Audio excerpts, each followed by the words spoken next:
without further ado, I'm going to go ahead and introduce our performer for tonight. And before I do that, I want to point out that I have a survey link in the chat box. And this is just a way for us to collect some feedback and let us know what you liked about this format and what you learned and that kind of thing. It's very short, very simple. You can do it right from your computer. So I put that up there after the performance. If you want to take a few seconds and fill that out, I'd really appreciate it. And otherwise, I am going to go ahead and introduce our storyteller tonight. And tonight, I am very happy to introduce to you Dre Guevara. So Dre has been telling with the St. Louis Storytelling Festival for a couple of years now. He served as an in-house poet for the St. Louis Story Stitchers Artists Collective, which is an urban storytelling collective. And he's a longtime artistic partner of the St. Louis Storytelling Festival. As a hip hop and spoken word artist and writer, Dre has been telling at the festival for a few years now, and we are thrilled to welcome him back tonight for his performance, Conversation with the Revolutionary. So without further ado, I'd like to turn it over now to Dre Guevara. Good evening, everybody. How are you? Good. So I won't keep you too long, but I have a couple pieces that I would like to share with you tonight. It is from my book entitled Spilled Blood Never Dries.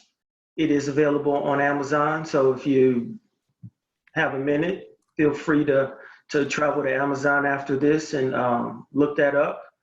I would definitely appreciate that. The first piece that I will do for you tonight is, why am I a poet? And this piece was started with a conversation with my mother when one day she asked me that question. And so that piece goes as this. My mother said to me, son, of all the things in the world, a poet is what you chose to be. My response was, Mama, I didn't choose to be a poet. Poetry chose me. See, when it was time to speak, I always had words prepared, but never made good on the delivery because I was always scared. I was so preoccupied with the acceptance of the message that the way in which it was received was always questioned. But then I would look around and I would see its relevance. So you ask, why am I a poet? I come from a long line of speakers who had a message that God sent. They just needed assistance in the deliverance. So you think Dr. King would have chosen his path had he known the wrath? You think Brother Malcolm wanted his death to be something for the world to see? What about Elijah P. Lovejoy? You think had he known, he would have had to face his killers? See, they hated his words so much that they shot him and threw his printing press in the river. So you ask, why am I a poet? They didn't question when they were chosen. They just heard the message when it was spoken. So no matter what that risk is, I will always go about my Father's business. Now, if this is your truth and fear is what's holding you, not even death can stop what you're supposed to do. So stop letting the past fears of others get control of you and be who you're supposed to be to those that you owe it to. See, I'm a wireless connection sent from heaven with a divine message from my brethren. I'm Moses with the speech impediment. I got my brother Aaron, and I'm no longer caring that they're sharing. So the next time you make good on the message that I'm sharing. So the next time you hear me speak and you ask, who is he supposed to be? Just know that I'm a poet, because poetry chose me. All right, so that's kind of the gist of why I write, where my voice came from. I wasn't always a vocal person, but that message kept coming to me to speak. And ultimately, I couldn't run from it anymore. And so here I am, speaking as a poet. This next piece I'm going to do is the title piece to my book, Spilled Blood Never Dries. And it's really a historic piece where it takes you through the journey of people of African descent being captured as slaves and brought to this country, and ultimately leading up to where we are today. And it's entitled Spilled Blood Never Dries. The raiders came like thieves in the night, raping and pillaging, decimating everything in sight, all for the purpose of collecting bodies and destroying souls. Sometimes they came under the guise of missionaries with a message for a people perceived as savage, but in actuality, it was the African who was ravaged. Their feats were unmatched and unequal, cutting a path through Africa, terrorizing anything and anybody that opposed it. And those who survived, they were tied to one another, fear in their hearts, tears in their eyes. Spilled blood never dries. Herded onto the ship like the beast of burden they would soon become, lost, angry, and confused, their bodies all weary and bruised. You can hear the screams of the children as they're trying to find their mothers and fathers, husbands looking for their wives, fathers, daddies looking for their daughters, brothers looking for their sisters, friends searching for their neighbors. And if you resisted, they sliced you with a saber across your neck as they watch your life spill on the deck of the ship. But envy swept over the rest, because they know now you don't have to make the trip. Deemed no longer useful, your body became extra weight, so they tossed you overboard while the sharks would wait. And on the deck of the ship, the liquid of life lies.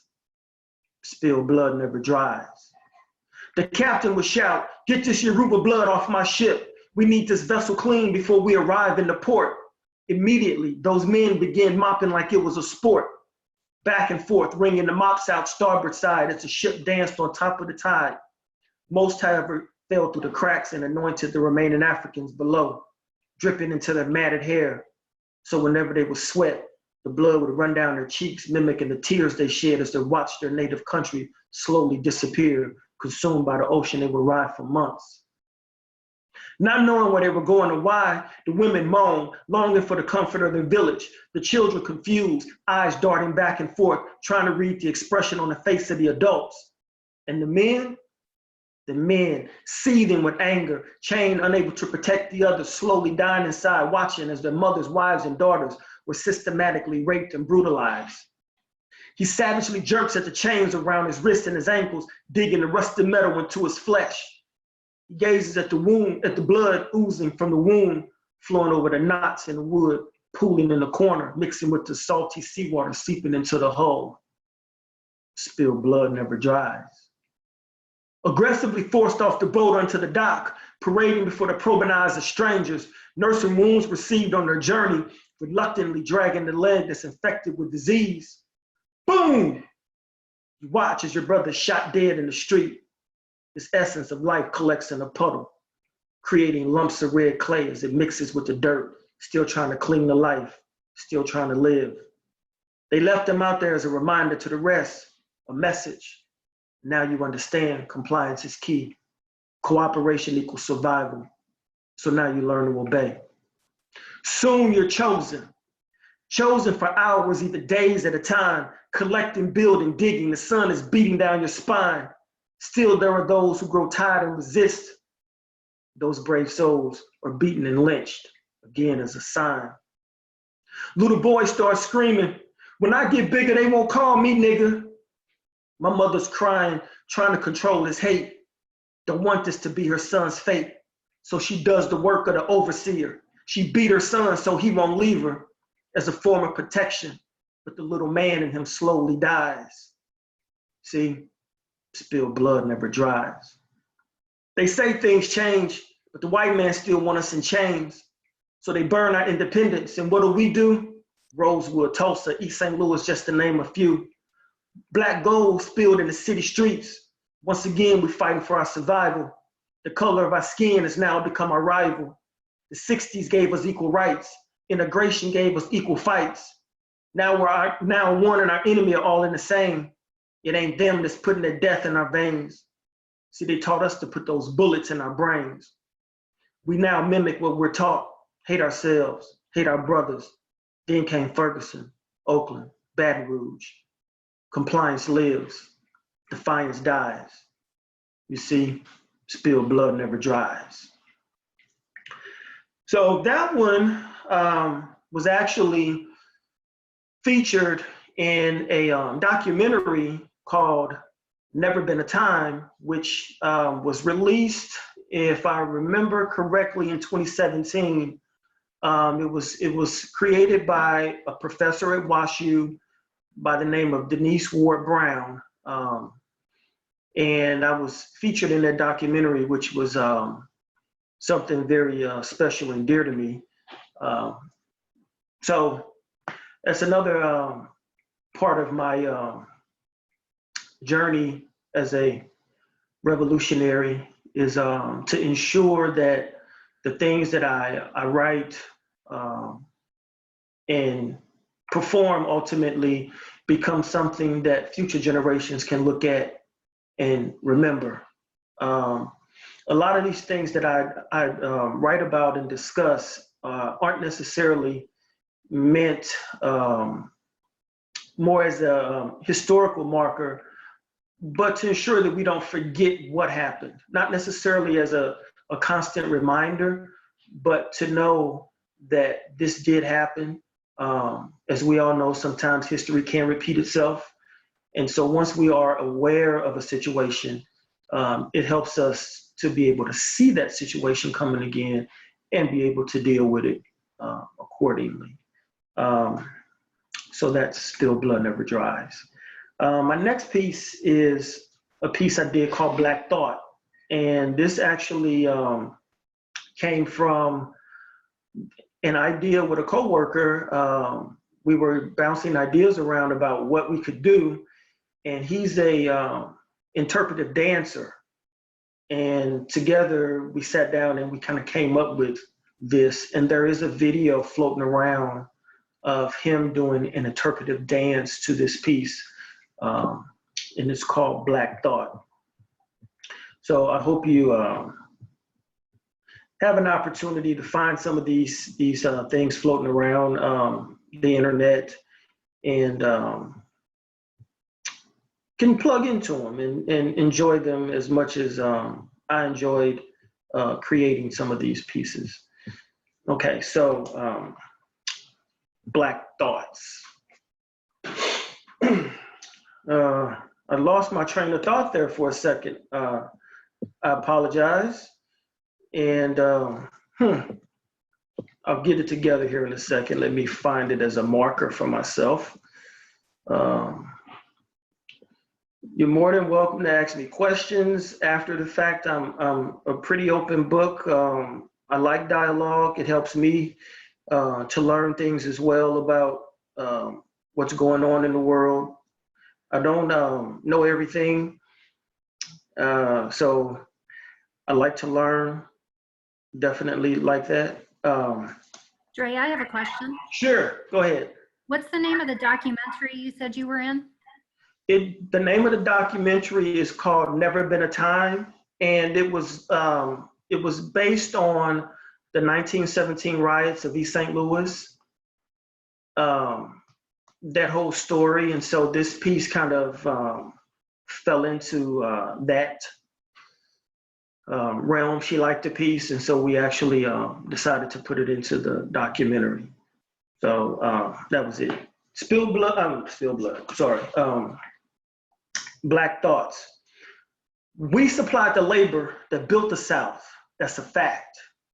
How did they say thanks? They beat us across our backs. There was nothing that we lacked. We employed our community. We got in bed with the white folks, and they destroyed our unity. Nothing could ruin me. What I speak is divine. Houston, we got a problem. This one is speaking his mind. And those thoughts I speak are mine. So now I'm a threat. But I didn't do this for a check. I dropped jewels for respect. What you expect, God willing, my words are message driven. I gave blood to my children, so the rest I'm spilling.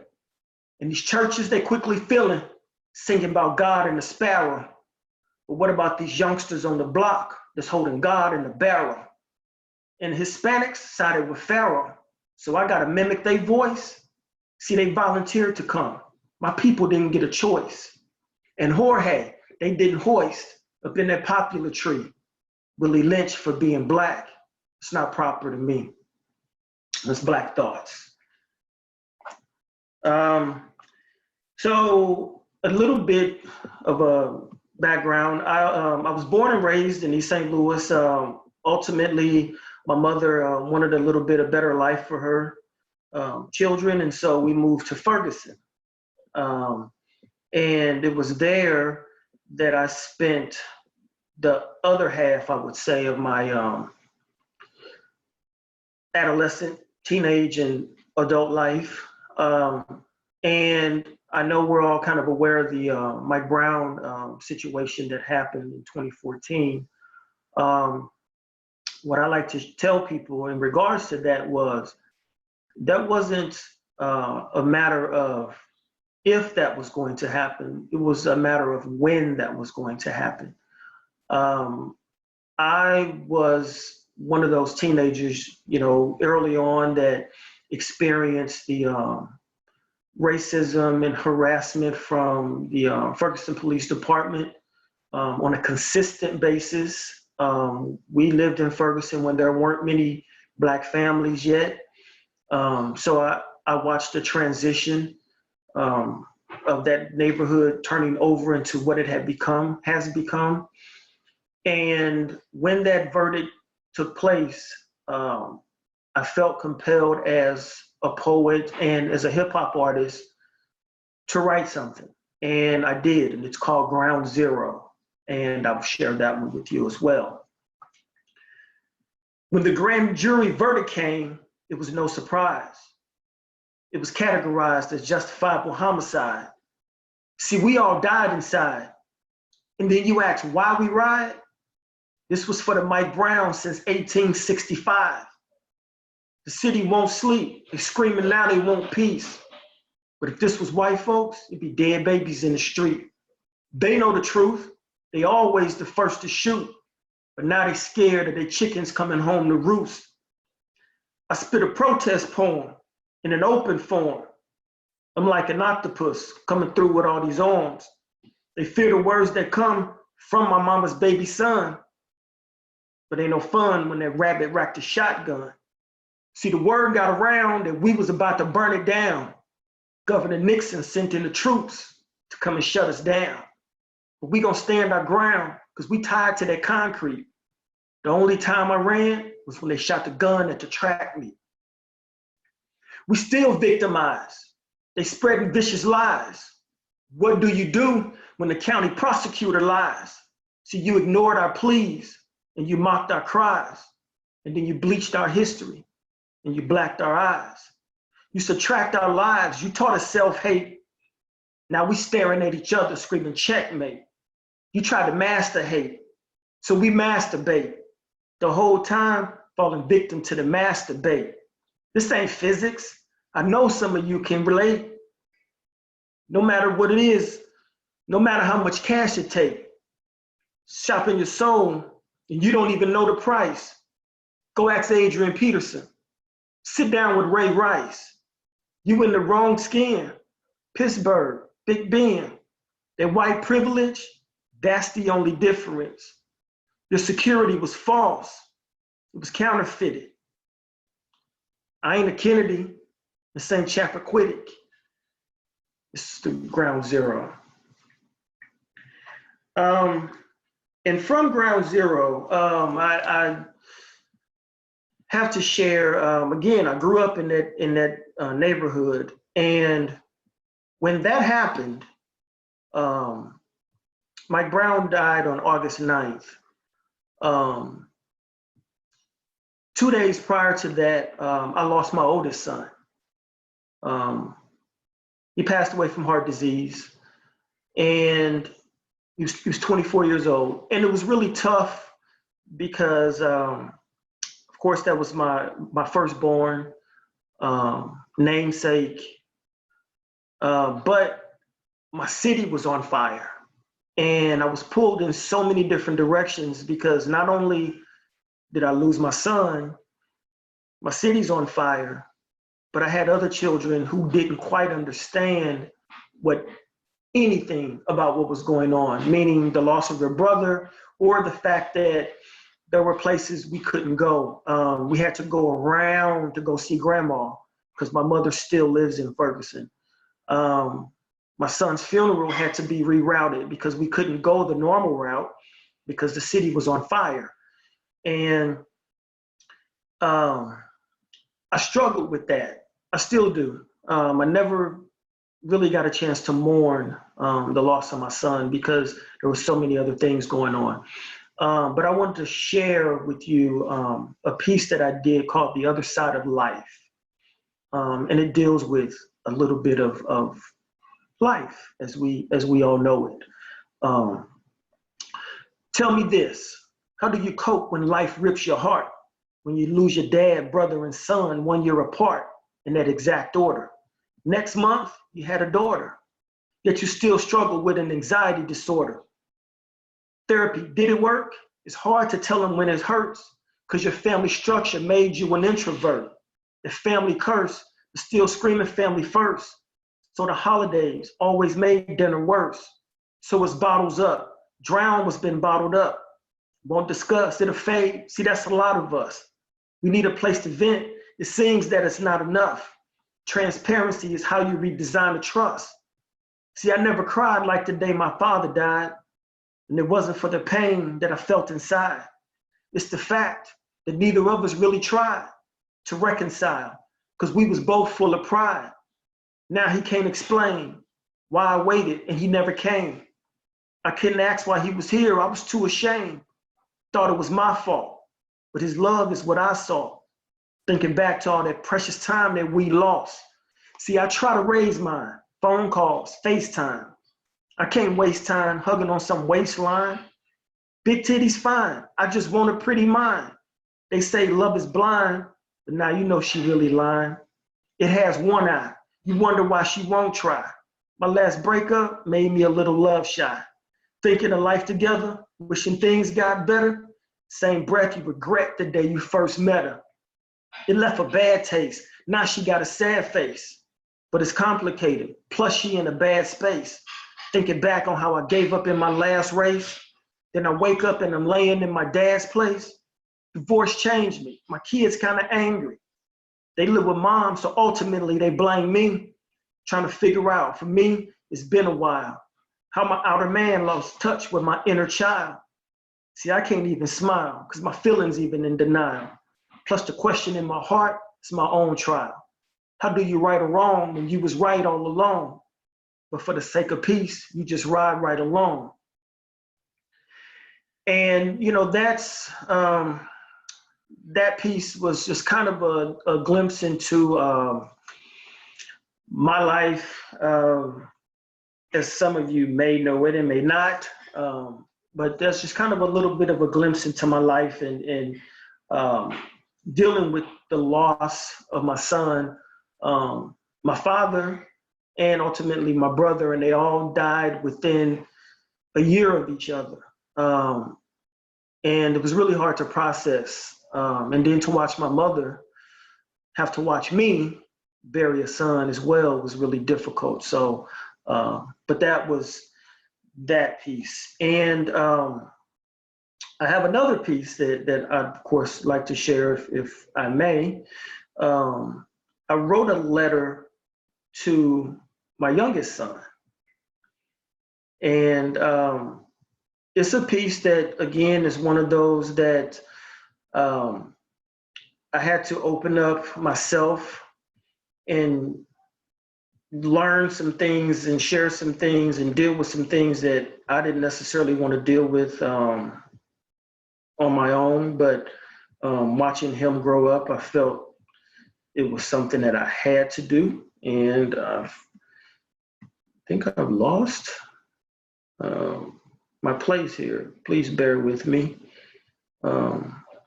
And I'm taking questions if anybody has any more at the moment, while I attempt to find this piece here. Does anybody have any questions? I'm really an open book. Honest I am. All right, I found it. So this piece was written to my son. He is 11 years old now. And it was just one day that I looked at him. He was about to go outside, and I looked at him, and he looked different to me. And I think it was part of the fact that, you know, he was growing up on me. And so I wrote a letter to him. He doesn't always like for me to do this letter, but I do it anyway. Dear son, I didn't look forward to the day we had to have this talk, but I noticed you started to change. I could see it in your walk. You're moving different now, like you're demanding respect. But see, I'm afraid there's some people who will see your skin as a threat. Remember when you thought I was wrong and was spoiling all of your fun? Well, Tamir Rice was your age. That's why I never bought you a toy gun. See, there will come a time when some things you must learn won't come from school. Like you remember your Uncle Eldon? That's why I told you drugs are never cool. Be careful who you choose as friends. They will always decide your fate. And as far as you asking me about dating, listen, son, girls can wait. There's plenty of time for love, but you must be prepared because everything ain't sunny. Everything ain't funny, and everybody wants money. You will put out on your own one day and make your own decisions. Don't forget, lack of discipline and lack of respect is a surefire way to prison. Don't let anyone tell you the world is perfect and there's no division. See, you have black and white, man, rich, man, woman, rich and poor, lost, and you have sad, confused, mad, less and more. Don't let anyone ever tell you that they don't see color, or let them tell you as a race, others had it tougher. Understand race isn't a place to dwell, and a few apologies could never erase our hell. It's time to get over slavery, isn't there a place to tell? You will love some people, and you will lose some people you love, and that includes me and your mother. Some of us will be old, and some will die like your big brother. One last thing, go out and see the world. Growing up isn't so bad. And always remember to enjoy the little moments. Love always, your dad. So that's that piece that I'd like to always share with people, because I have friends that have sons as well. And they like that piece because it allows them an opportunity to connect and talk to their boys as well. So I try my best to make sure I do that piece for them. My next piece is called Many Men. I have daughters as well, and being a father, being a husband and uncle and all those things, I remember having young girls in my neighborhood that grew up without a father, and sometimes they made poor choices. And I watched those choices, and I finally understood the importance of a father in the house. But this Many Men piece is my observation on what it's like for a young girl to potentially grow up without a man in her house, a positive man in her house. Second grade was her first kiss, and it came with a hug. Daddy was missing out of life, so she was craving his love. She grew up in the streets, so she stayed with a thug. She was easy to deceive, and she repaid it with trust. They told her she was pretty, so she caved to the lust. If it stayed between us, they'd pay, so she hushed. Dating became serial. Her therapy was material. The love she sought, she thought was transmitted venereal. Her mama stayed gone, so she was home all alone. Love was unknown, so she thought sex was how it was shown. She let the demons in. It started so innocent. They pretended to be her friends. They went from boys to men. She was lured by the charm that soon turned to a storm. Her pain turned to tears that soon turned into poems. But she addicted to the power that she felt in his arms. This world became so cold and she longed to be warm. 5 kids, 4 different men, and they all mistreat her. See, the rich man fucked her and the broke man beat her. People watched, but she felt too far gone to reach her. She wanted to learn about love and thought the world could teach her. She sought help from the church, but was seduced by the preacher. The abuse that she endured gave her the heart of a creature. Her life got rougher. As a result, her children suffered. They were lost in a world with an absentee mother. She used drugs as a buffer to distance the pain. She prayed for it to end, but that day never came. The vicious cycle she was in drove her mind insane as she watched her oldest daughter go through the exact same thing. It's called Many Men. I got a couple more pieces that I want to try to squeeze in here and share with you all that I think are very important. A little more about me. I didn't grow up, or I shouldn't say, I didn't wake up and decide one day to be a revolutionary. I didn't want to call myself that. I was actually a very talented athlete, kind of a nerdy kid in school. One of my friends would, they would tell you that I read the dictionary in high school. I used to carry it around with me.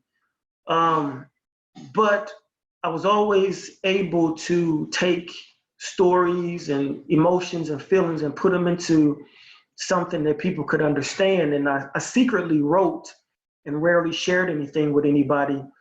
But when I did, people felt that it was like super profound. And I always wanted to write about the Black experience. Of course, being a Black man, it was something that relatively came easy. But having a history degree as well, I wanted to capture the historical perspective of it. And so combining the two, my love for history, my love for writing, my love for connecting with people, I ultimately became who I am. And at some point in my life, I kind of accepted the title, and here I am now as Revolutionary Dre Guevara. So here's this piece called Still a Man. And in our community, there's a lot of throwing that title around of man up, be a man, you need to, become one. But a lot of times we don't know what the man is. And we see him as a breadwinner, but he's not always, he can't always be that sometimes. Sometimes he falls on hard times and he has to do other things to keep the family together, but that doesn't mean that he's not a man. And so I wrote this piece called Still a Man. Know that I'm a man, even searching through the want ads and finding out that my skill set don't match the market, or I was 10 minutes late and the new orientation had already started. I just ask you to understand that I'm still a man. Know that I'm still a man, even though I sense you losing respect since I'm no longer earning a check. Maybe even having some regret, but understand that I'm still a man. Know I was being a man when I helped you and the kids with school. I washed the dishes and I cooked the food, drove everybody around like I was in a carpool. I hope that you understand that was me being a man. See, our conversations are at a standstill. We no longer express how we feel because I sense you drifting away when I bring up my new ideas. Just try to understand that I'm being a man. I know this situation is frustrating and I recognize the sacrifices that you are making, but you have to understand that it is now that I'm still being a man. See, it seems there's no longer a team. You're letting go of our dream. Pressure got me losing my self-esteem, but you gotta understand that I'm still a man. See, one day I will rise above all this like a phoenix, upward bound to my zenith, praying that I'm looking in your eyes and holding your hand, saying that I told you I was still a man. So that's that. There's a lot of times we fall on these tough moments and we start to question who we are, and we have to deal with society questioning who we are. And sometimes you just have to let them know, hey, I'm still a man. Just because things don't go the way that you think they should, or because they don't look a certain way to you, doesn't mean that my manhood needs to be questioned. And so I wrote that piece for all those men who are struggling with that whole idea right now. This next piece is called The Day I Raced in My Black Socks. And for people that know me, I was a track athlete. I ran post-collegiate track. And I'm a huge fan of Tommy Smith and John Carlos, the two gentlemen in 1968 Olympics that protested, ultimately were banned for their protest. And I kind of wrote this as a dedication to them and what they did. So it's called The Day I Raced in My Black Socks. The day I stood tall with my eyes closed and I exhaled, I was in awe of all the numbers. I opened them and I glanced around and looked at all the other runners. There was daring in my thoughts, yet I still possessed doubt. For the race was about to start and it was too late to back out. Today was my day and I could feel it clearly in the signs. I had run this race in my head over 1,000 times. Single file line, we marched across the field, headed straight to the rest. My mouth was dry, beads of sweat on my head, my heart pounding in my chest. I whispered, "You ready to run?" to the brother next to me. He gave me a cold stare.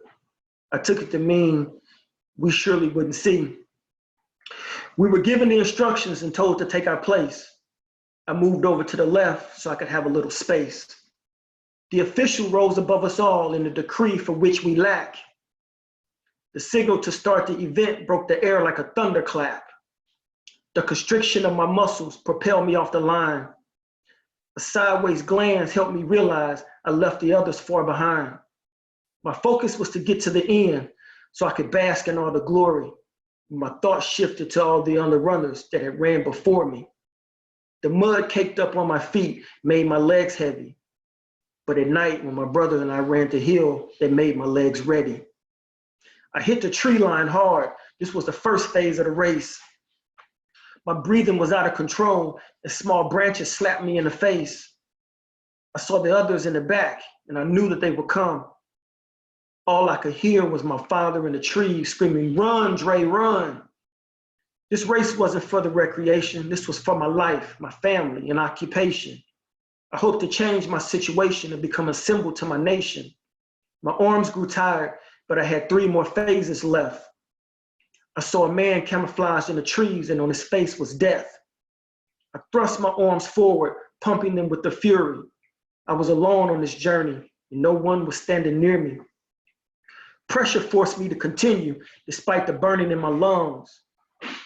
That night I was awakened by the barking dogs and the cocking of the guns. I ran to the forest edge and the surface changed and I was shocked. I was in a stadium full of people standing in a pair of starting blocks. I looked down at my feet and my shoes were red. The gun fired and 200 meters around the track I sped.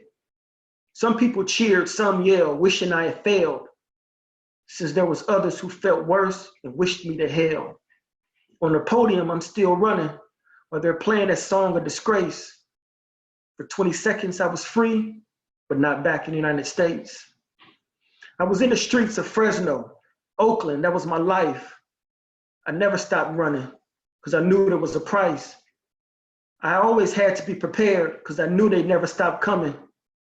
I finally stopped in Ferguson to catch my breath. The overseer finally caught up with me and shot me to death. And that was my black socks.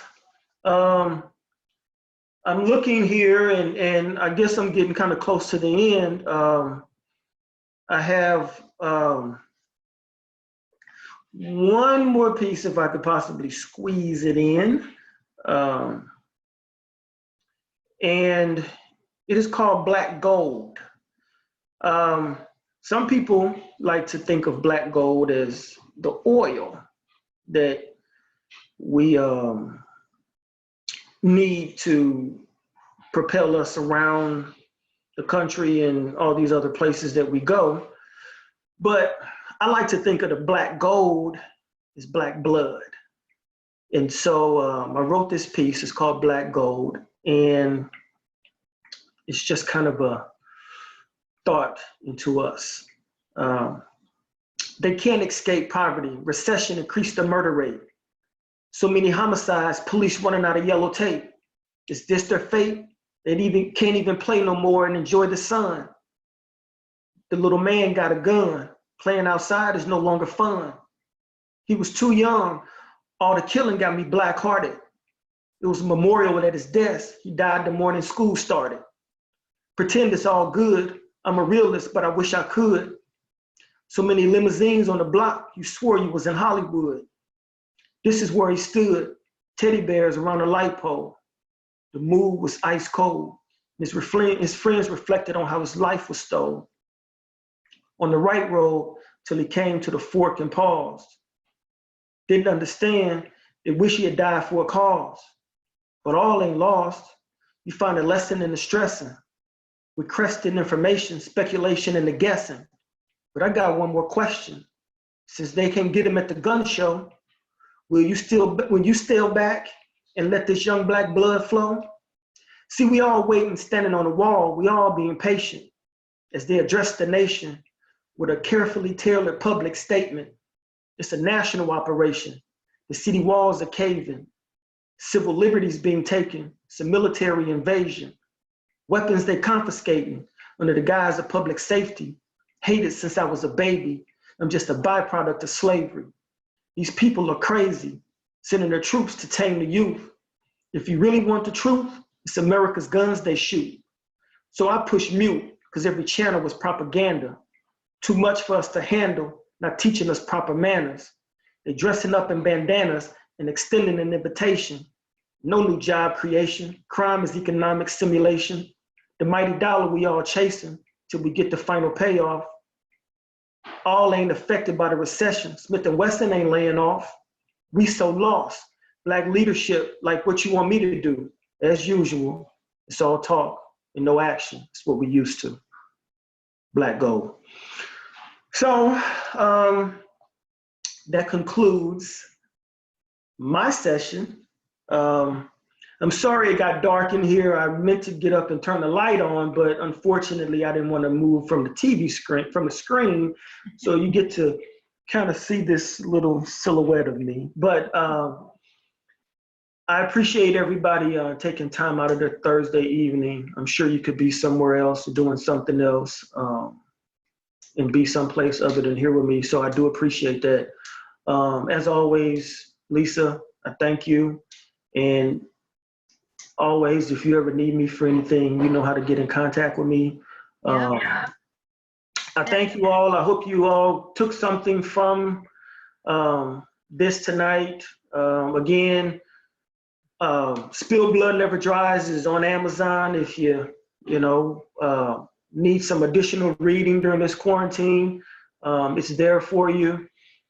Please, everybody, be safe. Take care of yourself. Take care of your families, and take care of each other and yourself and all that good stuff.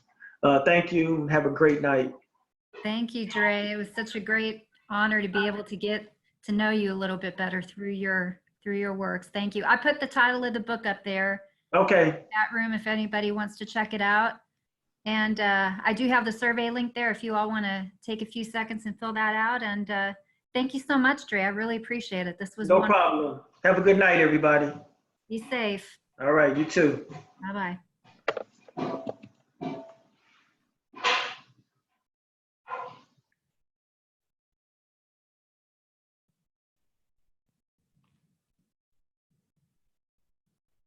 Thank you, everybody.